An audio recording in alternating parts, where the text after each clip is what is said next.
વચનામૃત 398, 400માં 2 ઓછું, 400માં 2 ઓછા 398, 398.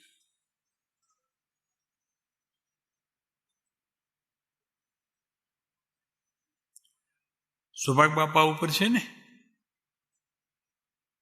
બરોબર ને? ભૂલ નથી થતી ને અમારી? બરોબર છે? આ તો કયો? હા,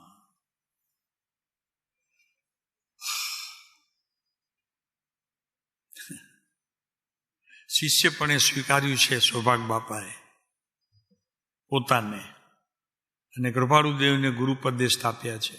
ઉંમરમાં ઘણો ફરક છે, પણ જ્ઞાનની અપેક્ષાએ બસ જે પદ એમને આપ્યું છે અને પોતે લીધું છે, બધું યોગ્ય છે.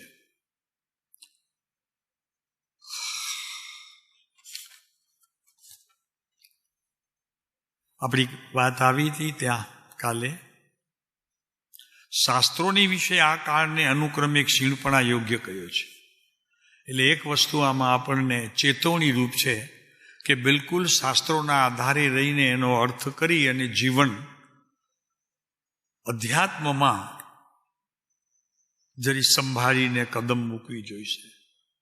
શાસ્ત્રોમાં કેટલીક વાતો પ્રમાણસર બી હોય છે, પણ સામા ઉપરની લેવલે આવતા જીવોને અનુસરતી હોય છે. વિષય બદલી જતો હોય છે.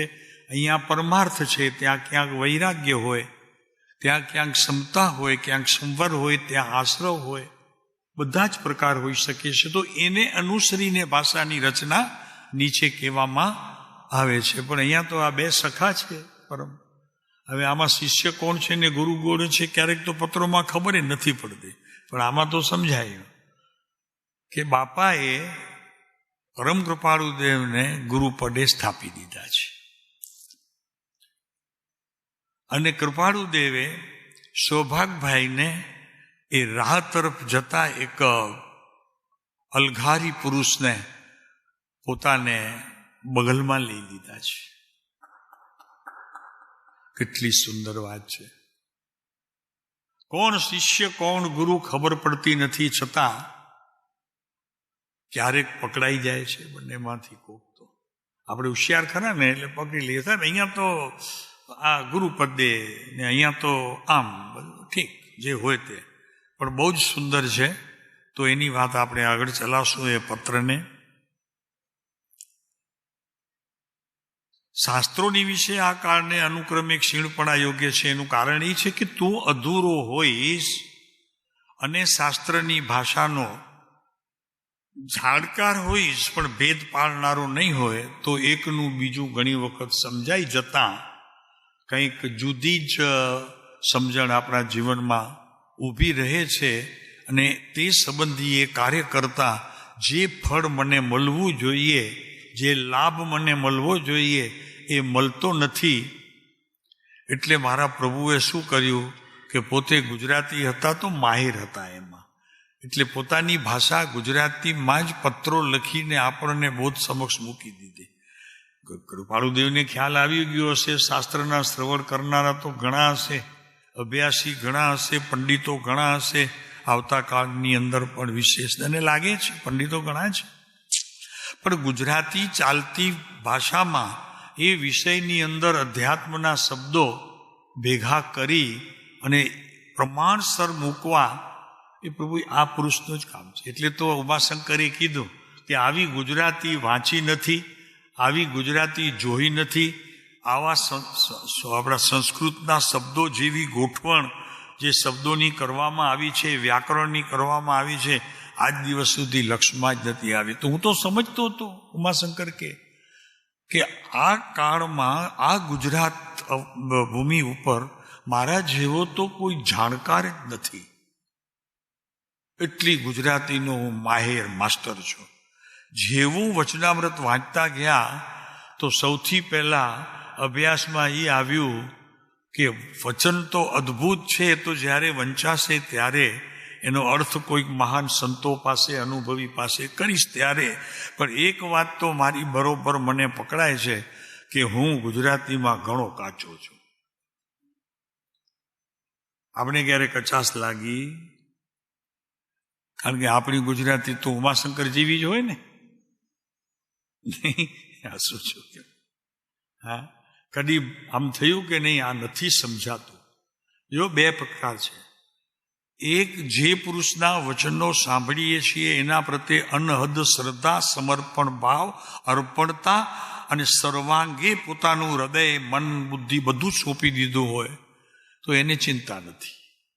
એ વાંચી શકશે, સમજી શકશે, પોતાના જીવનમાં લાવી શકશે. પછી અર્થ કરવા બેસશે એને મુશ્કેલ થશે. તો આપણે કઈ ગ્રેડમાં છીએ જોઈ લેવું. કઈ ગ્રેડ છે આપણે સમજી લેવાનું, પછી નિર્ણય કરી લેવાનો. ભરતભાઈ બરોબર છે? હા, બે વસ્તુ જ છે, ત્રીજી વસ્તુ છે નહીં. કારણ કે હવે જે પુરુષે આ લખ્યું છે એ તો છે નહીં. હા, ચાલો તો કે છે કે શાસ્ત્રને વિશે આ કાળને અનુક્રમે ક્ષીણપણા યોગ્ય કહ્યો છે. પોતાની અધૂરી અવસ્થાએ, અધૂરા અભ્યાસે જે જીવ વાંચશે અને એમાં કંઈ અર્થઘટન કંઈક જુદી રીતે કરવામાં આવે તો શબ્દો તો એના એ છે, ભાવ બદલી જાય, આપણને નુકસાન થાય. એના કરતાં જે કંઈ વાંચ્યું હોય અને કંઈક દ્વિધા જણાઈ હોય તો જે કોઈ અભ્યાસી હોય તેને વાંચવું. અગર 2 જણા 3 જણા એ ભેગા થઈ એનો સાર શોધવા પ્રયત્ન કરવો તો ભૂલ થવાનો યોગ ન થાય. સત્ય જ્ઞાનીઓએ જે કહ્યું છે તે સામે આવે. માત્ર આ તો જ્ઞાનીના વચનો છે, સામે તો આવશે સત્ય, પણ એમ ધ્રુજારી બી આવશે. તો કે આ વાત તો શ્રવણ પણ નથી કરી કદી, અને આ કેવા માગે છે એવું તો કદી વિચાર્યું પણ નથી. કરવાની વાત તો દૂર રહો, વિચાર્યું પણ નથી કદી કે આવું હોઈ શકે. માનવ ધર્મની અંદર કોઈ ગુણસ્થાનકની સ્થિતિ નહીં, અભ્યાસનો કોઈ ક્રમ નહીં, અને છતાં આ વાત મને સમજાઈ ગઈ. અદ્ભુત છે પ્રભુ. આ જ્ઞાનીઓના વચનનો ચમત્કાર છે. કેમ કે એમને તો એક જ વસ્તુ હતી, કરુણા, કરુણા, કરુણા. લોકો સમજે, આ વાતને પામે, અને ચોથા કાળના જે ખરેખર વહાણા વહી ગયા એ પંચમ કાળમાં પૂરા થવાના કોળ જાગ્યા હોય એના માટે આ કામનું છે. કોળ જાગ્યા છે, કોળ એટલે કરોડ નહીં, હા એમ કોળ જાગ્યા છે કે આ પુરુષ પાસેથી સત્ય સમજવું છે. ધર્મમય જીવન જીવવા માટે આનાથી વિશેષ કોઈ શાસ્ત્ર તપાસવાની પણ જરૂર ભરતભાઈ નથી. ક્યારેક મૂંઝારો થાય તો સાથી હોય ને આપણા ભેગા, સાથી રાખવા હો. એકલા નહીં હું કરી શકીશ ને હું જ કરી લઈશ ને એમ ન સમજવું. સાથી હશે. દરેક કાર્યની અંદર એક સાથી હોવો જરૂરી છે. પછી તમે એને મિત્ર માનો, 50% ગુરુ માનો, 50% એમ માનો કે એને ખબર છે બધી, તો મને પણ જીવનમાં આ શ્રીમદ રાજચંદ્ર વાંચતા એ મને કામ લાગશે, કાર્ય થશે મારું, સમજી શકીશ, બહુ મૂંઝારો નહીં થાય. એટલે પછી શાસ્ત્રોની અંદર છે કે ગુરુ દ્વારા પહેલા તત્વને સમજી લો, તત્વનો અભ્યાસ સામાન્ય કરી લો, જે મોક્ષ માળામાં છે. બહુ બહાર જજુમવું નહીં પડે. અને છતાં કદાચ ન સમજાય તો છે જે મહારાજ બેઠા છે તત્વનો, ભાઈ આશ્રવ શું, સંવર શું, બંધ શું, મોક્ષ શું, જીવ શું, અજીવ શું, પૂતગલ શું, બધું સમજાશે. આટલું સમજશો તોય વચનામૃત સમજાશે. અને વિશેષ સમજવું હોય તો પણ સમજાય એવું છે, એની પણ સગવડ થઈ શકે એમ છે. તો કે છે અને તે પ્રકારે અનુક્રમે થયા કરે છે. પોતાની વાત કરે છે કે જેટલું સમજાય છે તે પ્રકારે સમજીએ છીએ એમ. એટલે મારી કંઈક ગેરસમજણના કારણે કંઈક અર્થ જુદા થઈ જાય તો એ અર્થ એવા રૂપમાં ન હોવા જોઈએ કે જે અહીંયા શબ્દો મૂક્યા છે એ જ ખોટા સાબિત થાય. જાગતા રહેજો ભાઈ. બહુ જવાબદારી છે, એના કરતાં બેટર છે 2 જણા બેસજો, 3 બેસજો, 4 બેસજો. ન સમજાય તો સાંજના કોઈક અહીંયા વિદ્વાન ફરતા હોય, અગર સમજણવાળા ફરતા હોય, અગર જી મહારાજ બી ત્યાં છે, એમને પૂછી લેવાનું કે આનો અર્થ સમજાયો નહીં. એવું બને છે ને? કરો છો કે નહીં? કરવું જરૂરી છે. કૃપાળુદેવને વાંચવું એટલે સહી તો એ છે ભરતભાઈ, એમનું અંતર વાંચવા મેં તૈયારી કરી છે. જેટલું સમજાશે એટલું શબ્દો દ્વારા સમજીશ અને બાકી હૃદય દ્વારા નિર્ણય કરીશ. આજે નહીં તો કાલે, કાલે નહીં તો પરમ દિવસે આગલું કહેલો વાક્યનું હું આચરણમાં જઈશ તો હૃદય એનો જવાબ આપશે. સાહેબ, આટલું ગહેરાઈથી અમે વાંચતા જ નથી. એનું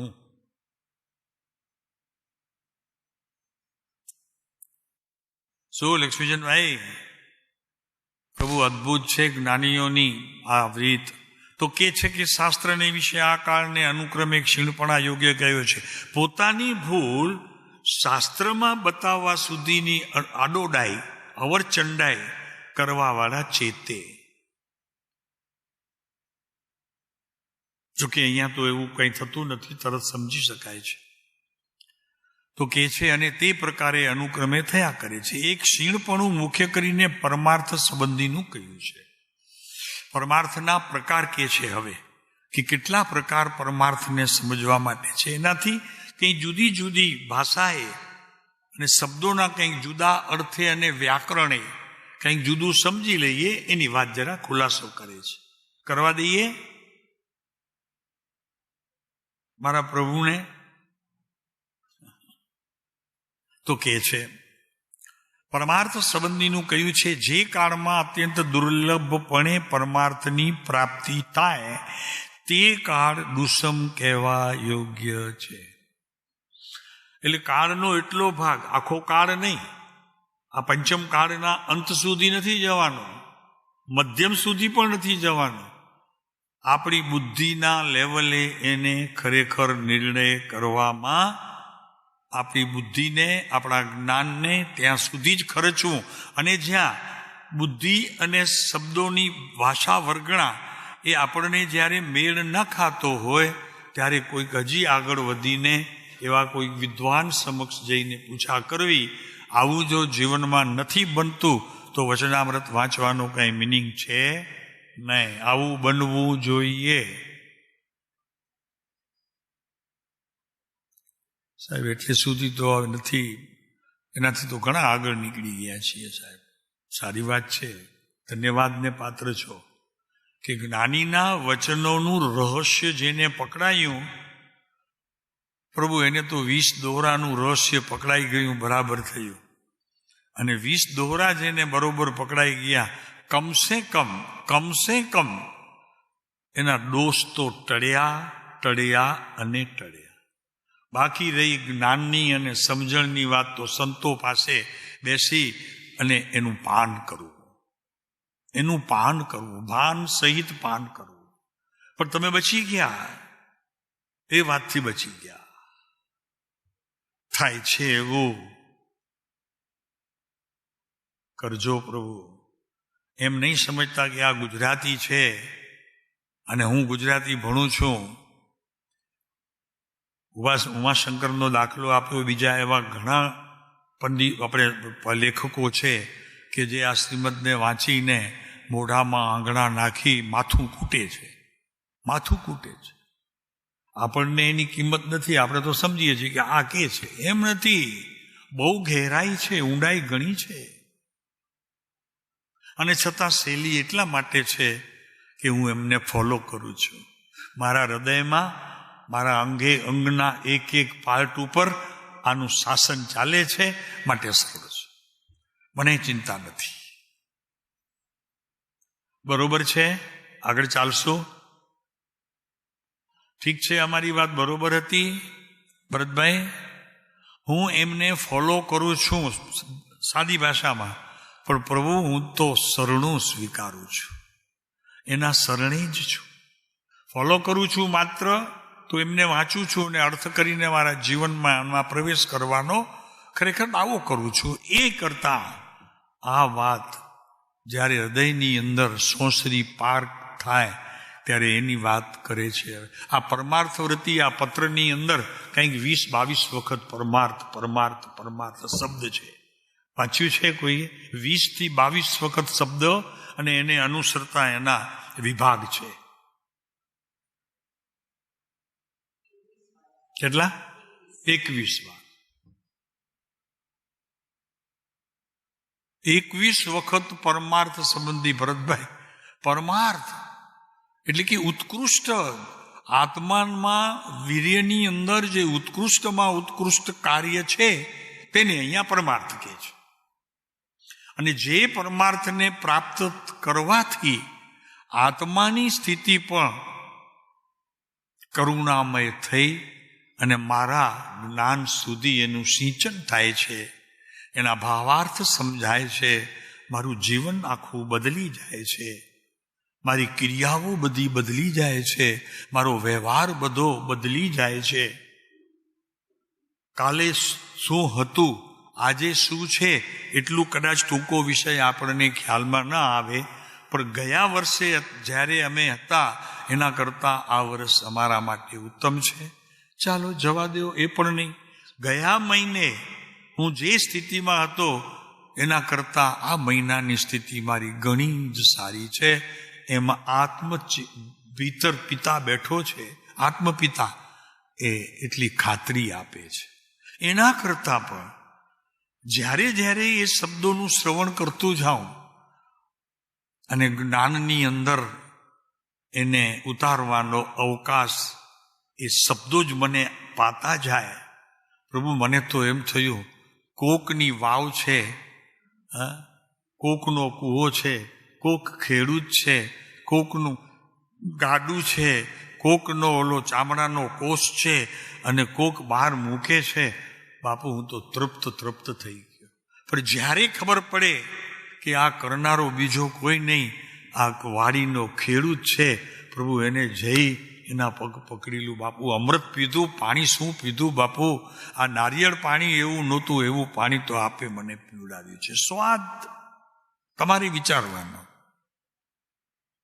પ્રભુ, આવું જેને કહેવાય કે આ અભ્યાસ રૂપ બહુ જ સુંદર આપણને ધર્મ હાથમાં આવ્યો છે.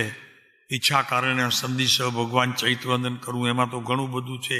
અડધું વળી પાછું જી મહારાજ પાસે પરીક્ષા લેવા, અભ્યાસ કરવા, પાકું કરવા બધું જવું પડે.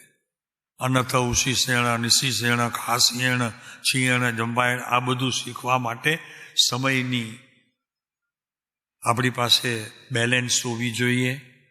અને એ સમજવા માટે થોડી બુદ્ધિની પણ તીવ્રતા, અભ્યાસ કરવા માટે એ ભારી શબ્દોને જીવનમાં ઉતારવા, આ બધું જ કરવું પડે.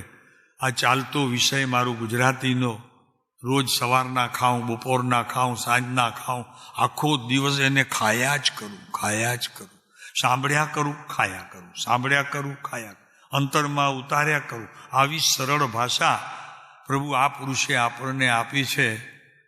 પછી શું છે આગળ જોઈશું. ગુરુ દ્વારા તત્વ પામીને ચૈતન્ય સ્થિર રહે છે. બસ આમાંથી સાર મેળવવાનો, આ સાર છે. ચૈતન્ય રસને પીવાનું છે. શબ્દોની ગોઠવણી એવા પ્રકારે છે કે આપણે પી શકીએ એવી સ્થિતિનું કૃપાળુ દેવનું દરેક વચન સર્જન પામ્યું છે. દરેક વચન. પણ પ્રીતિ મારી જોઈએ. નથી સમજાતું એ દોષ મારો છે. પાકું નથી થતું, અર્થ સમજાતું નથી, કાર્ય થતું નથી. પ્રમાદ એને ઘેરી વળ્યો છે, સંસાર એને ઘેરી વળ્યો છે. સંસાર છૂટતો નથી, ધનની લાલસા છૂટતી નથી, ઘરની લાલસા છૂટતી નથી, ઘરવાળા છૂટતા નથી. આ બધી જ બાબતો ચારે બાજુથી જ્યારે મને ઘેરી વળે છે ત્યારે નક્કી, કદાચ અહીંયા તો પોતાની રીતે શીખો છો, પણ તમને પંડિત બી આવશે ને શીખાડશે તો એ પણ હાથ નીચે મૂકશે. મારું કામ નથી ભાઈ.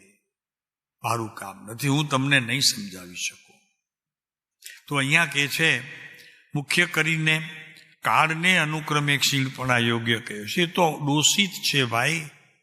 આ પંચમ કાળ છે, છઠ્ઠાની શરૂઆત છે. આ બધું કાળ જે ઉપર આપણે અત્યારે દોષ દોડીએ છીએ એ કહેવાનો આશય એવો નથી. કહેવાનો આશય તો એ છે કે પ્રભુ એ તો જળને પામ્યું છે. શાસ્ત્ર અત્યારે જે પણ દશામાં હોય એ તો જળની અવસ્થાને પામ્યું છે.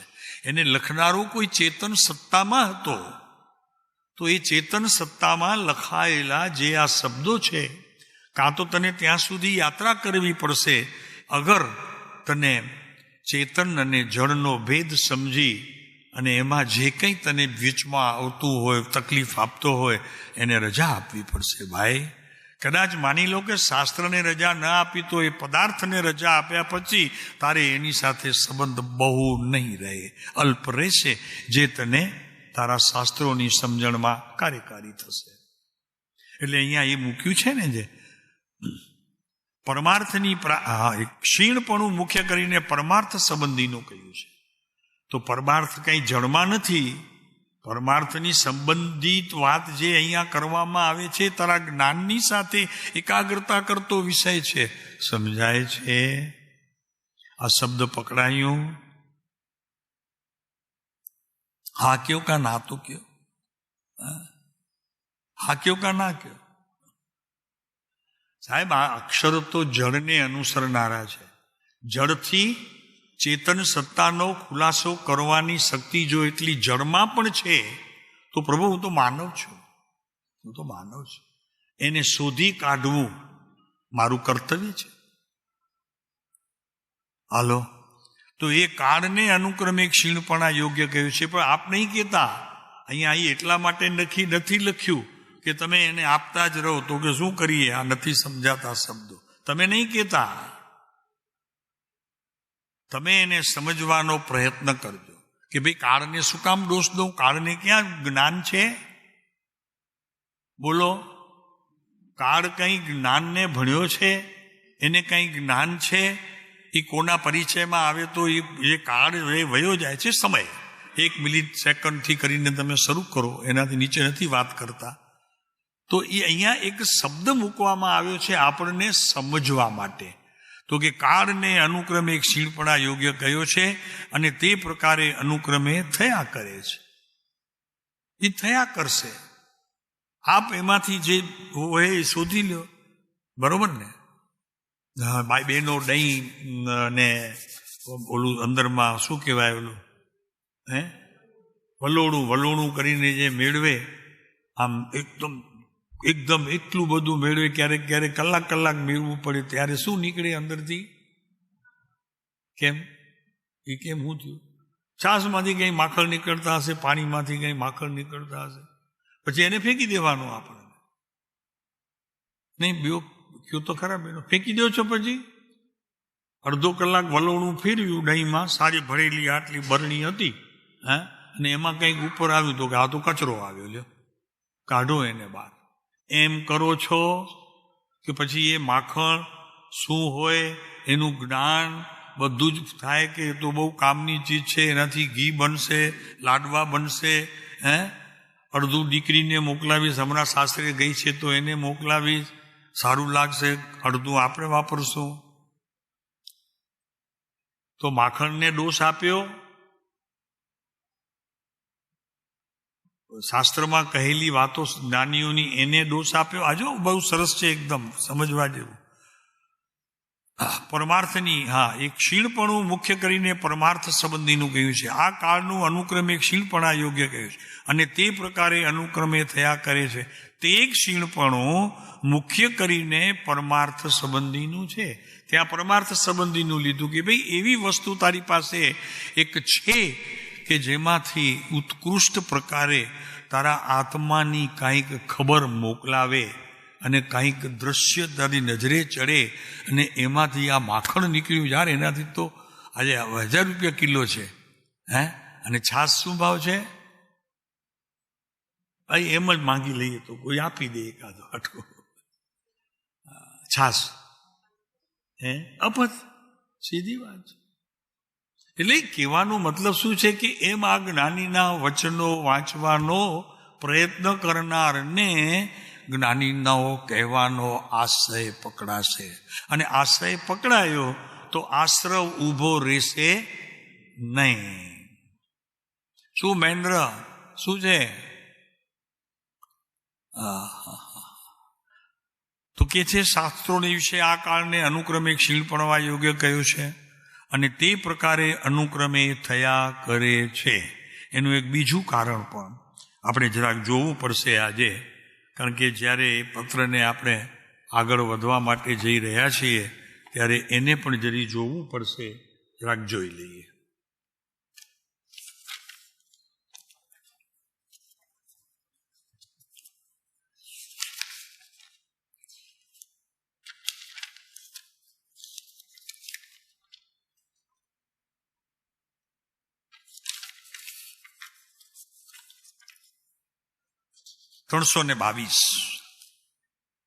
પત્ર ક્રમાંક 322. એના પહેલા 329ની એક લીટી કૃપાળુદેવની વાંચીને આગળ વધશું.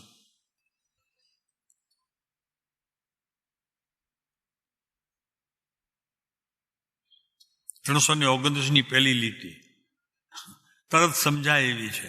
ન ગમતું એવું ક્ષણવાર કરવાને કોઈ ઈચ્છતું નથી. પાકું. મને જે નરકમાં લઈ જાય અને દુઃખના દાડા દેખાડે એવું જવું કોઈને ગમે? અરે અજ્ઞાની, ખબર નથી શાસ્ત્રની, ગુરુઓની, કોઈને એને ન ગમે. વાત બરોબર કરી કૃપાળુદેવે. અહીંયા એક ભાઈને પત્ર લખ્યો છે 329.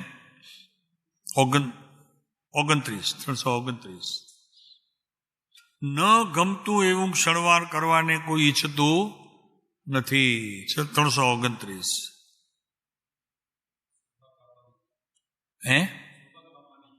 સોપાક બાપા ઉપર છે. લ્યો, આ બાપા જ નીકળ્યા. લ્યો આજે તો બરોબર છે આ કૃપાળુદેવની વાત. ન ગમતું એવું ક્ષણવાર કરવાને કોઈ ઈચ્છતું નથી, તથાપિ તે કરવું પડે છે એમ સૂચવે છે કે પૂર્વ કર્મનું નિબંધન અવશ્ય છે. હા સાહેબ, તો દરેકમાં એવું જ આવે છે. શું કરીએ? પૂરો કર્મ તો નડે જ છે. બરોબર છે આ વાત આપની. દરેક વખતે નડ્યા જ કરે છે. અહીંયા પણ બેઠા હોઈએ તો ચિત્ત ક્યાંક ને ક્યાંક વિચારોની ગતિમાં ફરતું હોય. બરોબર છે? આવ્યા જ કરતા હોય વિચાર. તો કે છે ન ગમતું એવું ક્ષણવાર કરવાને કોઈ ઈચ્છતું નથી. પણ એમાં તમને જ્યારે અહીંયા બેઠા છો અને કોઈ તમને એવો વિચાર આવે કે કરવા જેવું તમને ન લાગે, તો પછી છોડી દો છો કે એને ચાલુ રાખો છો? કોઈ પાપના વેપાર સંબંધીનો કોઈ વિચાર આવે, કોઈકની સાથે કંઈ સવારે બન્યું હોય એનું વિચાર આવે, એવા ઘણા ખોટા વિચાર આવે. રાખો છો કે જવા દો છો? તો ન ગમતું એવું ક્ષણવાર કરવાને કોઈ ઈચ્છતું નથી, તથાથી કરવું પડે છે એમ સૂચવે છે કે એમાં પાછળનું વાક્ય તમારે બોલવું તો પડશે બધા. બરોબર છે? હવે પૂર્વ કર્મનું છે તો ત્યારે કરનારું જુદો હશે. અત્યારે કંઈ મને યાદ પણ નથી, છતાં એ વાતને પકડીને અત્યારે જે સામો દેખાય છે એને ગુનેગાર કરી ભૂલ મારી છે. હું ભટક્યો છું, જ્ઞાને ઉદયને કારણે ભટકી ગયો છું, અને હવે એને જ અહીંયા દોષિત કરી અને નવા કર્મોની સ્થાપના કરી દેવી અને અનંત સંસાર વધારી દેવો. આ કારણ કોને પસંદ હોય? આ કાર્ય કોને પસંદ હોય ભરતભાઈ? એટલે કે છે હવે ન ગમતું એવું ક્ષણવાર કરવા કોઈ ઈચ્છતું નથી, તથાપિ તે કરવું પડે છે એમ સૂચવે છે કે પૂર્વ કર્મનું નિબંધન અવશ્ય છે. એવું લાગે છે ક્યારે દ્રવ્યગુણ પર્યાય સમજ્યા પછી, ગુરુદેવને સાંભળ્યા પછી, કૃપાળુદેવને સમજ્યા પછી એવું કદી લાગ્યું છે કે ચાલો આ વિચાર મને હોય જ નહીં, આવી ગંદી વાત મારા મોઢે શોભે જ નહીં, આવી કડવી વાત મારા જીભે શોભે જ નહીં, આવી કોઈને દુઃખરૂપ ઘટના હું કહીને સંભળાવું ને એમાં નહીં, મને ગમે જ નહીં, આ મારું કર્તવ્ય નથી, એવું કદી આપણને લાગે છે ખરું? વિના કારણ કોઈને ઠપકો આપી દઈએ, એનું બિચારાનું કામ ન હોય ને ઠપકો આપી દઈએ, એને ગમે તે બોલી દઈએ, એ જીવને તો દુઃખ લાગે, પણ એના કારણમાં તને એમ થાય કે આ તો મારું સાલું પૂર્વ કર્મનું આવ્યું. કોણે કીધું?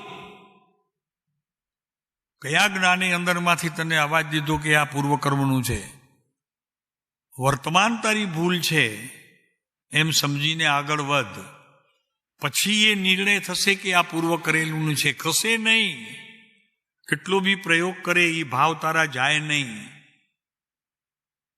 પછી તું વિચાર કરજે કે આ કંઈક કઠણ છે, પૂર્વે કરેલું લાગે છે. અત્યારે જ નક્કી કરી લીધું તે કે છે ન ગમતું એવું ક્ષણવાર કરવાને કોઈ ઈચ્છતું નથી. પહેલા વાત સાચી છે. અહીંયા તમે બેઠા છો અને વિના કારણ ઊભા થાવ ને બાજુમાં બેઠેલા હોય એને ઠપકાર્યા કરો, થપાટ માર્યા કરો. કરો છો એવું? એવું થઈ શકે આપણાથી? હા. અને છતાં અહીંયા લખે છે તથાપી તે કરવું પડે છે. એ એમ સૂચવે છે કે પૂર્વ કર્મનું નિબંધન અવશ્ય છે.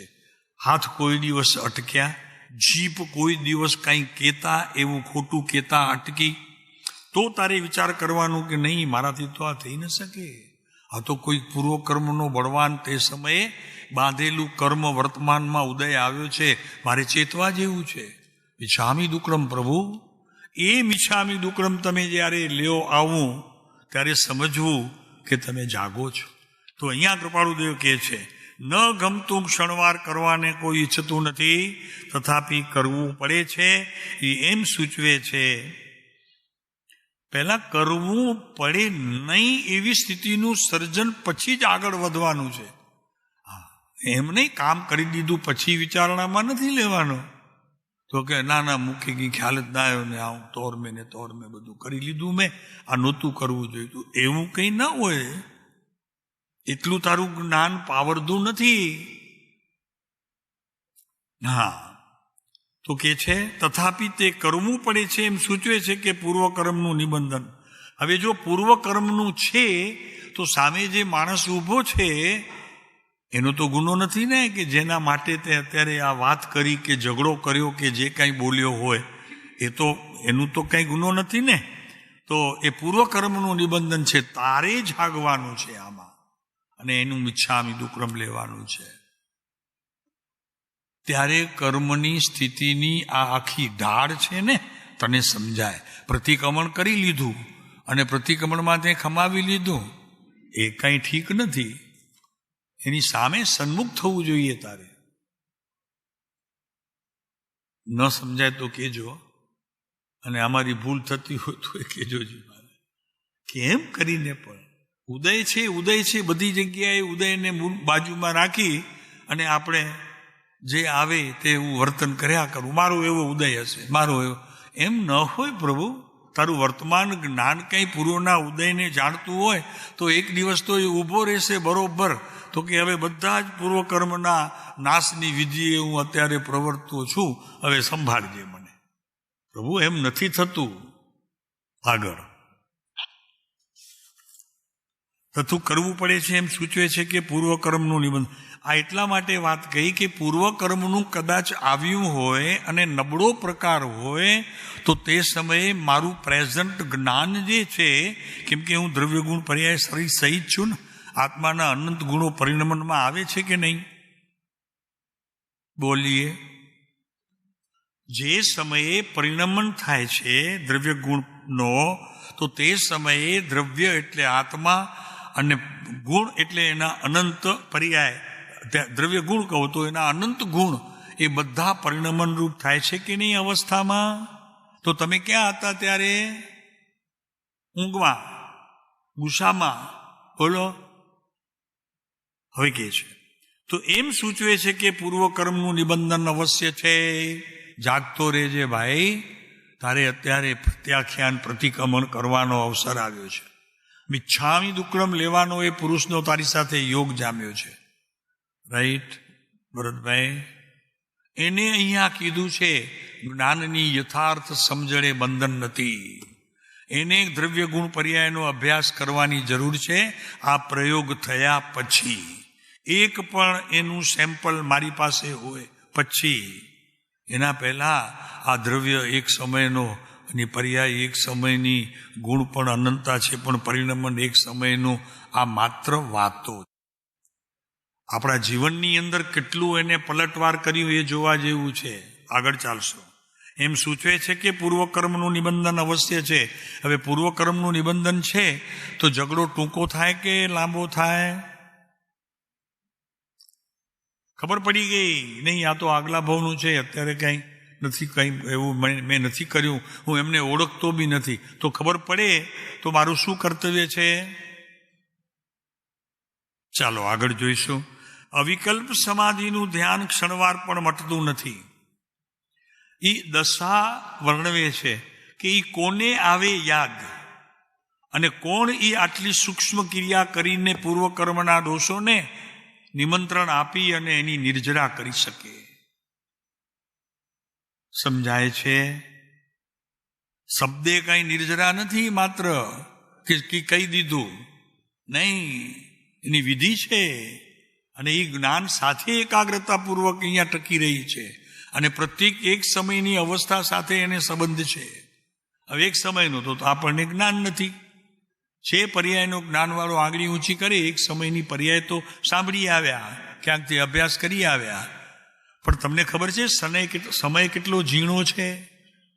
એક સમયને જાણવું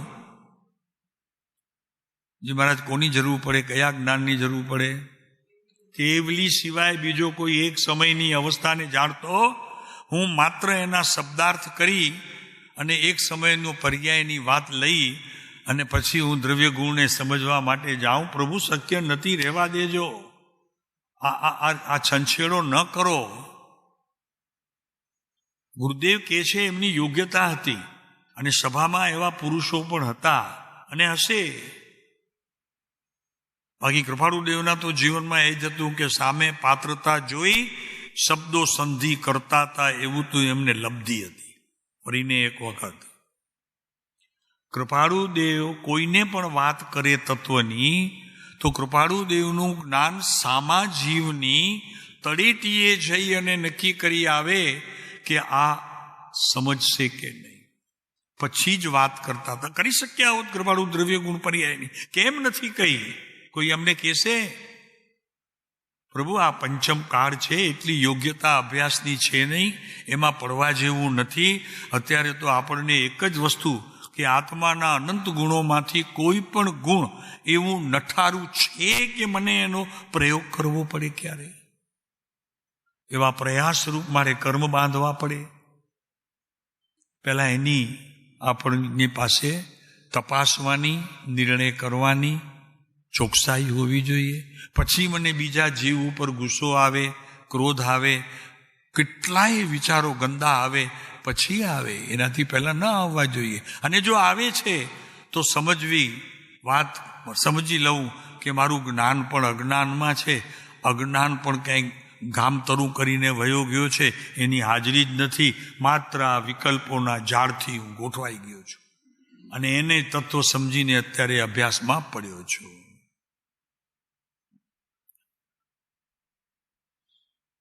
ચાલો આપણે જોઈશું પેજ પત્રની જરાક એટલે ખ્યાલ આવશે. તથાપિ અનેક વર્ષો થયા વિકલ્પરૂપ ઉપાદના હારાતા જઈએ છીએ. કેમ ખબર ન પડી? આ વિકલ્પ કેમ છૂટો નથી થયો હજી આત્માના પરિણામમાં?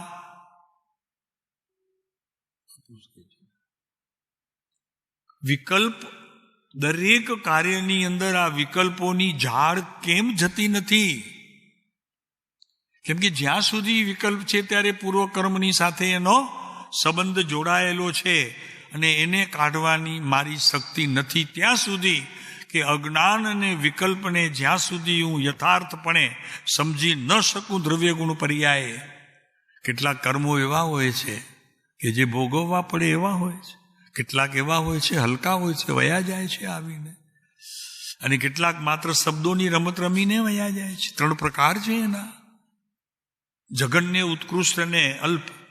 તો એ વિકલ્પ તો જ્ઞાનનું સતત ચાલુ છે જ તમારું, અને એ વિકલ્પનો અંત આવ્યા વગર તને સમ્યક દર્શનનો વિષય પણ તને નજીક આવવા માટે બહુ મુશ્કેલ છે. માટે ન કરો. હમણાં તો જીવન સુધારો, પોતાનો જીવન સુધારો, વાણી સુધારો, કાન સુધારો. આ બધી જ ચીજો આપણને સુધારવાની જરૂર છે. આપણને રીજ તત્વોને સમજવાની વાર છે. આગળ એ એમ સૂચવે છે કે પૂર્વકર્મનું નિબંધન અવશ્ય છે. એ બંધન છે જે એ મારે તોડવું પડે. હા, હવે આગળ અવિકલ્પ સમાધિનું ધ્યાન ક્ષણવાર પણ મટતું નથી. લ્યો બસ બરોબર છે જી મહારાજ, કેટલી સુંદર વાત. ચેતવણી તો જુઓ આ પુરુષની. અવિકલ્પ સમાધિનું ધ્યાન ક્ષણવાર પણ મટતું નથી. આ કોણ કરી શકે? કે જે વિકલ્પની કોઈ ઉત્પત્તિ જ થતી નથી, જ્ઞાન ઊભું છે, એને પૂર્વકર્મ સાથે પણ સંબંધ છે, અને સાથે પૂર્વકર્મની જયણારૂપ પણ સંબંધ છે. બધાનું જ્ઞાન લઈને બેઠું છે. તો પણ કૃપાળુદેવ લખે છે કે અવિકલ્પ સમાધિનું ધ્યાન ક્ષણવાર પણ મટતું નથી. જે ઊંડે ગયો હોય, જેને એક સમયની અવસ્થાથી કરી આત્માના અનંત ગુણ અને આત્મામાં રહેલી અનેક પ્રકારની સંધિઓ એને જેને જાણ હોય, પ્રભુ એ બચી શકે, બીજો જીવ બચી શકે નહીં. એને પ્રત્યાખ્યાન લેવું જ પડે, પ્રતિક્રમણ કરવું જ પડે, પ્રાયશ્ચિત ગુરુ પાસે લેવું જ પડે. શું ભરતભાઈ સમજાય છે કે નહીં? જો છે અનેક વર્ષો થયા વિકલ્પરૂપ ઉપાધિ આરાધ્યા જઈએ છીએ. કૃપાળુદેવ લખે છે મને ચિંતા નથી એની. કોઈ દિવસ વિચાર્યું નથી કે ચાલો આજે આવી અવરચંડાઈ મને કેમ સૂજી, મેં આમ કહી દીધું, મારાથી ન કહેવાય. સમજાણું? એક નાની આટલી વાત પણ એને જેને જાગૃત કરવા માટે મારી પાસે દ્રવ્ય ગુણ પર્યાય હોવા છતાં, અને પાછા એટલા સુધી અભ્યાસ, ત્રણેય શુદ્ધ છે. કોણ ના પાડે છે? શુદ્ધ છે ભાઈ, ત્રણેય શુદ્ધ છે. બિલકુલ સાચી વાત છે તારી.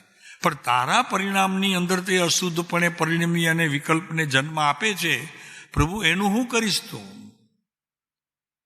વસ્તુ શુદ્ધ છે, ત્રણેય કાર શુદ્ધ છે, પણ એની મલિનતામાં તું નિમિત્ત ઉત્તમ કોટીનો નિમિત્ત થઈને જે કર્મને ઊભો રાખી અને વિકલ્પોને જન્મ આપ્યા કરે છે, પ્રભુ એનું શું થશે?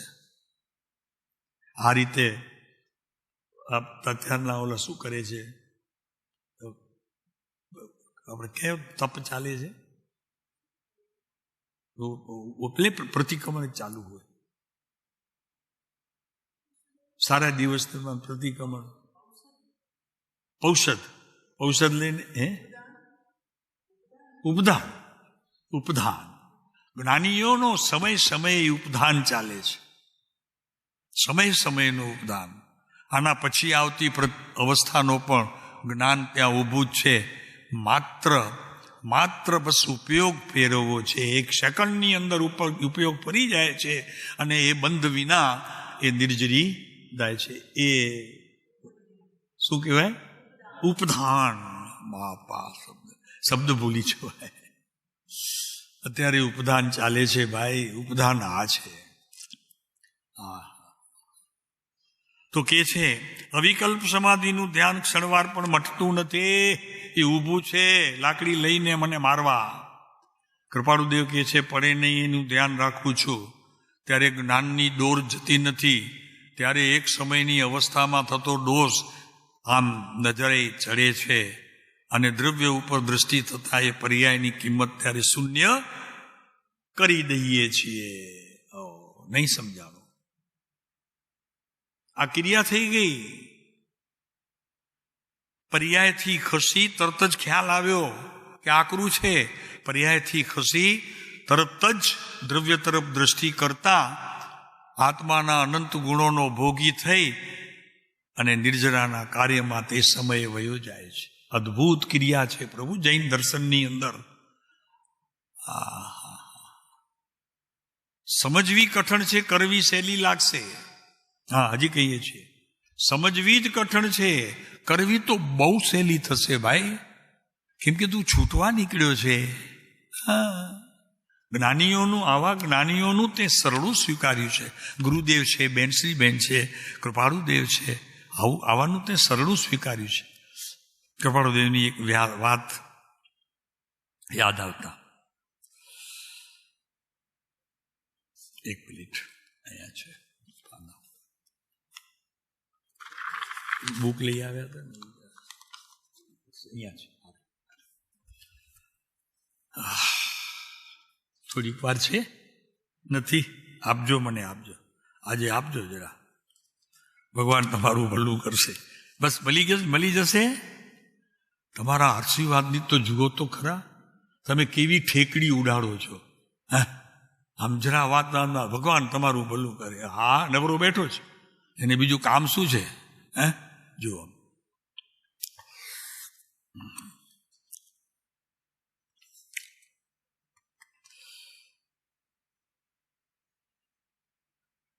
કૃપાળુદેવ લખે છે, ધર્મ વડે સ્વાર્થ પેદા કરવું નહીં.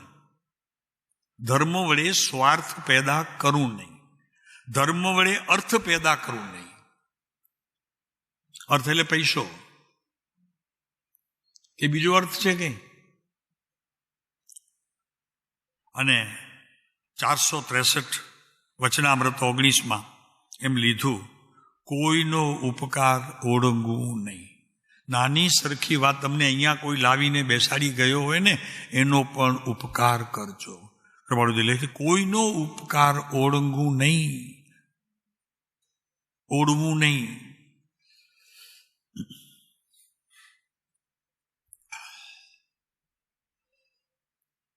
અને થોડોક બોધ આપ્યો પારમાર્થિક સંબંધીનો. વાત પરમાર્થની ચાલે છે તો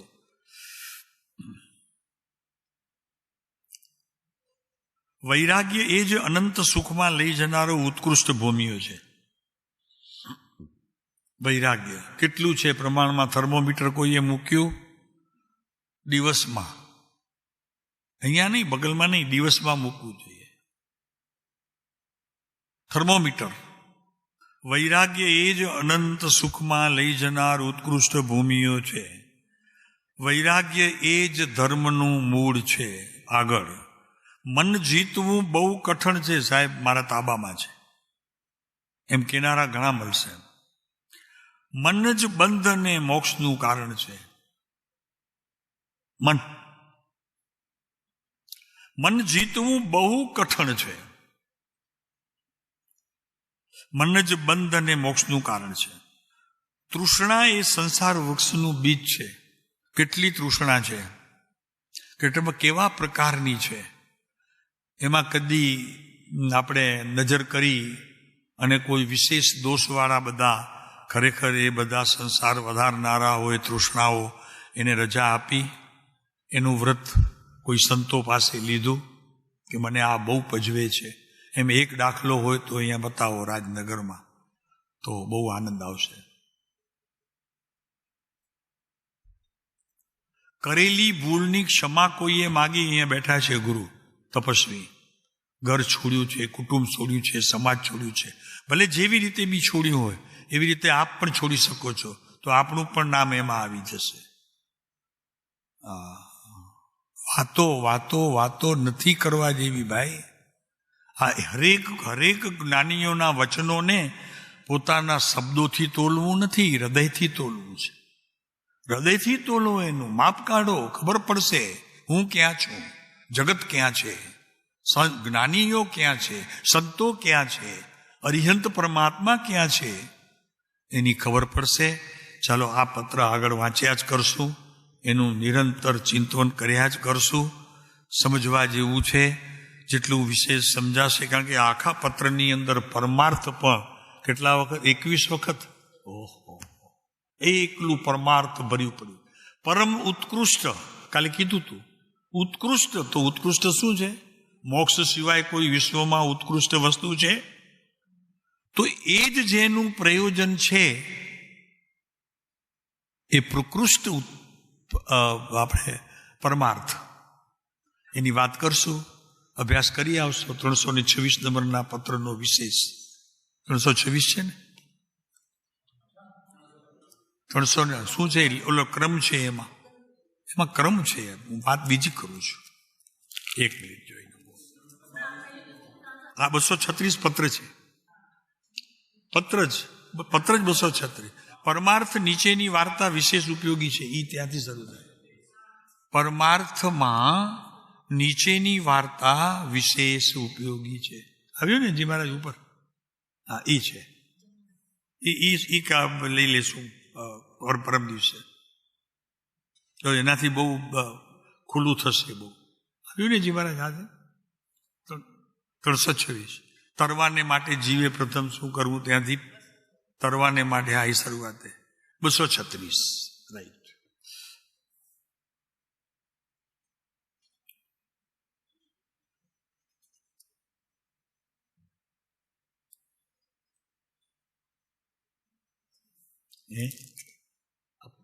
કાળમાં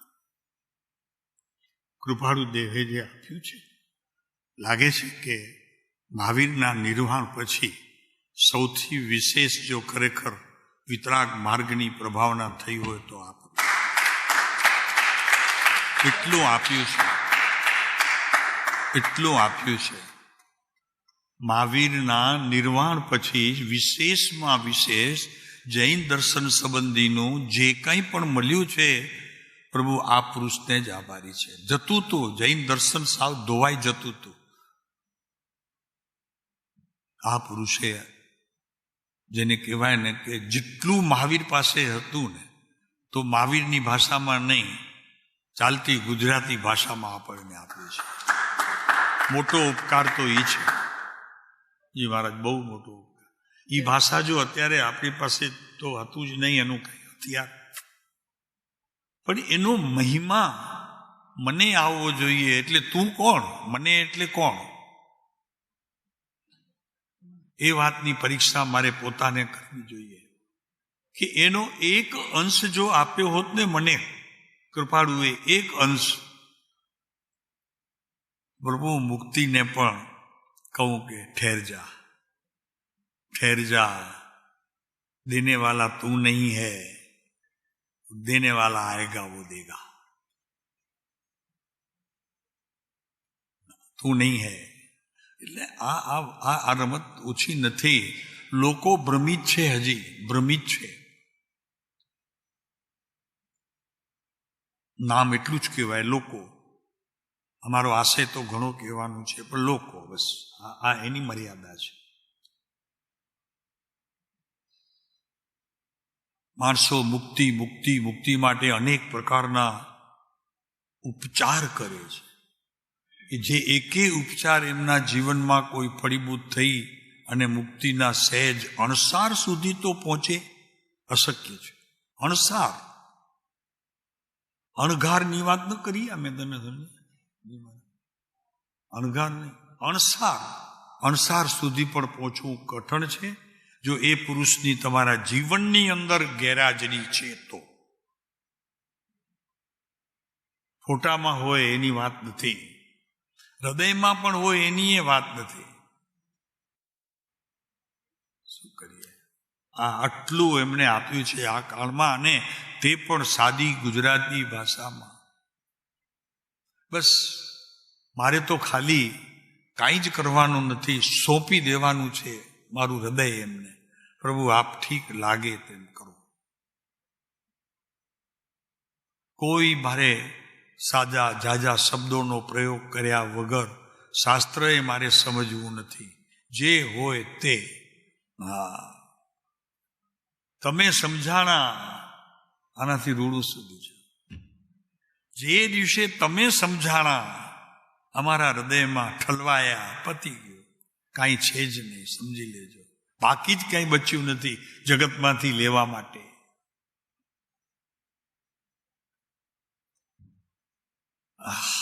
ચાલો.